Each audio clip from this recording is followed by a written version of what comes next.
Hey, I'm Pastor Fred. Welcome to the Follow Through. I keep hearing various people say, no one's coming, right? Like, you got to step up. You got to do it. Nobody's coming to help you. No one's going to, and I get it. I know what they're saying. Some of them are trying to say there's no God and you're on your own. I think some people are kind of, it's that. Others are just trying to motivate you. In other words, nobody's going to get you out of bed in the morning and, right, if you're a grown person, mom is going to stop, getting you awake and making sure you get to work and all those things, and making sure you get to the gym and making sure you eat right. You got to do it. But again, there's that idea that I just don't think is totally right when it comes to God, because He is with us. He is there to rescue us. And now I know sometimes it doesn't feel that way. It can feel very frustrating. We can feel like we're struggling all by ourselves. And that's why Jesus said this in Luke 18 verses 7 and 8. He's talking about why we should pray. And he tells this parable about a persistent widow who just keeps asking the judge, right? Keeps asking for justice, and he's refusing. But this woman just keeps bothering him and just keeps coming at him. He's like, all right, I'll give you what you need. I'm gonna help you.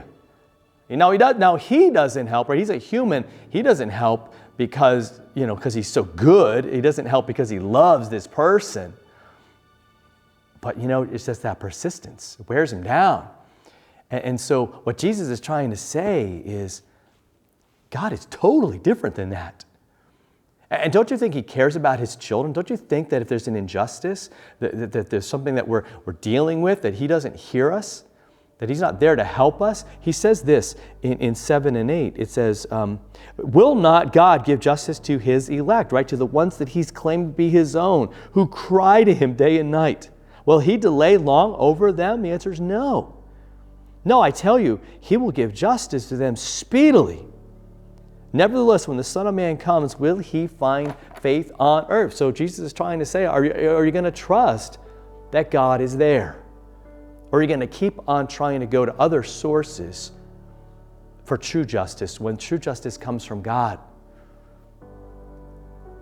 Jesus says, to trust Him.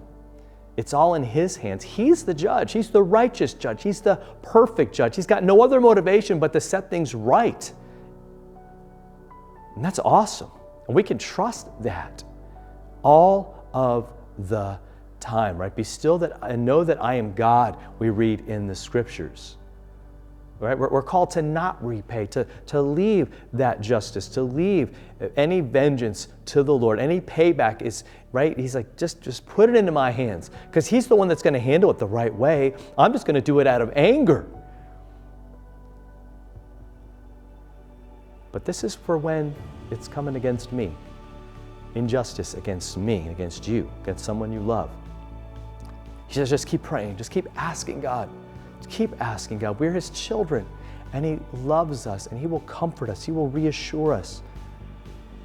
He will be there to help us, there to strengthen us, there to help us to see the bigger picture and to know that we're loved and forgiven because of Jesus.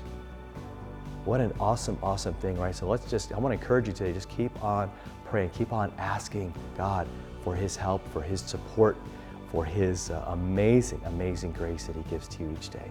You have a great rest of the week. Next week, we're going to talk about loving kindness or loving mercy.